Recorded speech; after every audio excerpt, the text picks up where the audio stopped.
Phillies have a 3-game series at home this weekend with the Washington Nationals. The New York Mets, I believe, take on the Atlanta Braves this weekend. As we speak here on Friday morning, August 22nd, the Phillies have now extended their NL East lead to 7 games. Mind you, they were only half game back on August 2nd. So over the last 20 days, they've gained 7.5 games in this division. Phillies and Mets play next week. Is this series even going to matter? It's going to matter to Philadelphia fans, right? Because if they go up there and look like they did when they played them in April, it's going to be panic in the streets again, right? Just because it's the Mets, just because they can't win there, and oh my God, if they play this team again in the playoffs, they're done, right? That's why I don't. That's Can why I I ask don't you matter. something? Not quite the same thing, but similar. The Brewers, they go nuts. They go absolutely off the rails in a positive way for weeks. And they play the Cubs this week, and they get punched in the mouth a few times. And they salvaged the final game yesterday. But like, will Brewers fans take what happened against the Cubs this weekend and say, "Oh yeah, but," or do they go, No. "It's baseball, things happen"? But No, here, it's if the Phillies lose 2 out of Milwaukee. 3 to the Mets, it's going to be like, see. You kidding me? Those people in Milwaukee, they're on cloud 9 right now. This is the greatest summer of baseball they've ever had. Yeah, and look, I get it. I mean, the Phillies don't carry the same, or the Brewers don't carry the same amount of expectations. The playoff daggers the last few years, the heartache, the aging roster. I mean, I look, they're 2 totally different teams, 2 totally different situations. But I would just put this out there, like, if the Phillies come away from that series next week and they have a 5 or 6 game lead, shouldn't be panic in the streets. No, there shouldn't be panic in the streets because I look at it this way, Bob. They're going to play the Phillies playing the Nationals this weekend, and I feel like there's a little bit of comeuppance coming for the Nationals after what they split with the Phillies.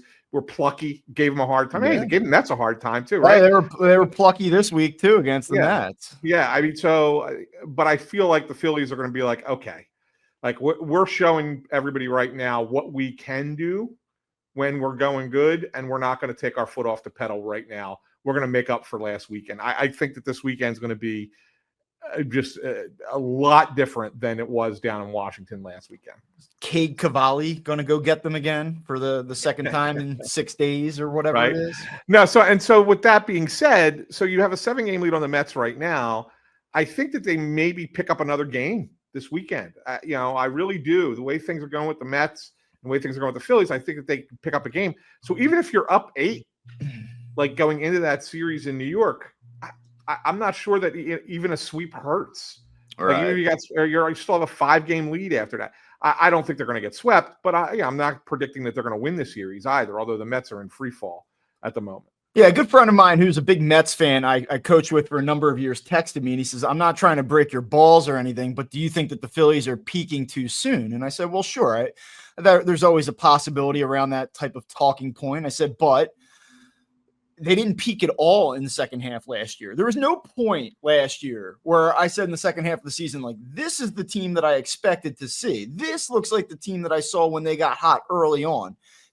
Not like this. And not in terms of just like wins. I'm sure you could go back in the schedule and say, oh, they had a stretch where they went 5-1 or 6-1 or something like that.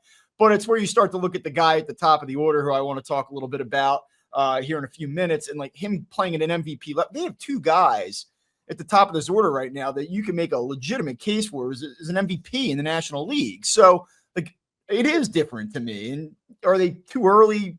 I don't know. We'll see, but it's encouraging to see them pop at some point. No knock on your friend who I'm sure is watching the show at some point or will be listening to it at some point. But that's a typical Mets fan response, right?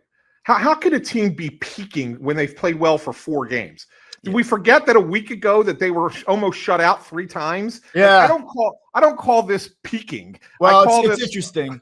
So those 5 games before the finale in Washington on Sunday, the 5 previous games, the Phillies amounted or were able to put up 9 total runs. And baseball's a funny game. We've watched it for decades. You know better, but it really is amazing to watch a team be so god awful offensively. I mean, truly horrible for I don't want to say extended stretch, but for across 2 different series, 5 games isn't nothing. And then what you saw starting Sunday, it was incredible. I mean, someone said that they thought that it was the best. It was one of the local analysts. Maybe it was like a Ben Davis or somebody like that said that that was the best series that he's ever seen the Phillies play. And that might be hyperbole. That might be exaggeration, but that was a damn good series that they played against a pretty damn good Mariners team. Statistically, it might be. I mean, when you really break it down and you look at, all the runs that they scored, all the hits that they accrued, and then 40 every runs pitcher over their last 4 games against the Mariners, 2 separate games where they got to 20 hits. I mean, against good pitching, no less, right? I mean, the 2 games that they got the 20 hits again were against Logan Gilbert and Luis Castillo. I mean, you're not talking about scrubs here. You're talking about top end starting pitchers. So you do that. And then if you look at the pitching side, all 3 starting pitchers had double-digit strikeouts. So and I know the Mariners are a strikeout team, but come on, man. Like when you combine it statistically, those things don't ever happen at the same time for this team. And they did for 3 games against the Mariners. That said, it was just 3 games against the Mariners. But it's not something that you can sit there and go, all right, let's we're going to the World Series now because of this. Yeah. Yeah, it's a good run.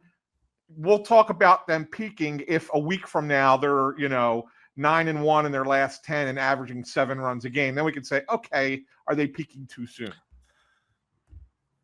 What do you make of this coming on the heels of the Wheeler injury news? You think that there's anything to it? So I was going to ask you the same question, and I'm glad you asked it. It's like I looked at it and go, are they galvanized by this? Right?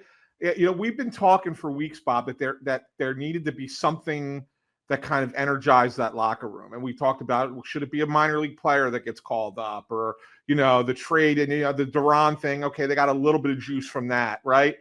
But there needed to be something that kind of woke them up, changed their focus, changed their mentality a little bit.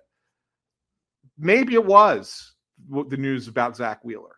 And maybe it was like, okay, we just lost arguably our most important player, arguably. Everyone needs to take on a different responsibility. And we have guys who were asked this question. I mean, Trey Turner said, yeah, he felt like, that there needed to be a little bit more responsibility. Harper said the same thing. Of course, they're going to say that, right? I mean, you're not going to expect them to say, nah, I don't feel like I have to do more because we lost a bet. Like they're not going to say no. Right. But there's certainly a feeling about that in the clubhouse, right? And that, okay, we lost one of our guys. Now we have to make up for the difference. And they all did it for 3 games or 4 games now. So we'll see. We'll see if that is able to be maintained or if this is just a quick burst that will go back to them being an inconsistent offense again going forward.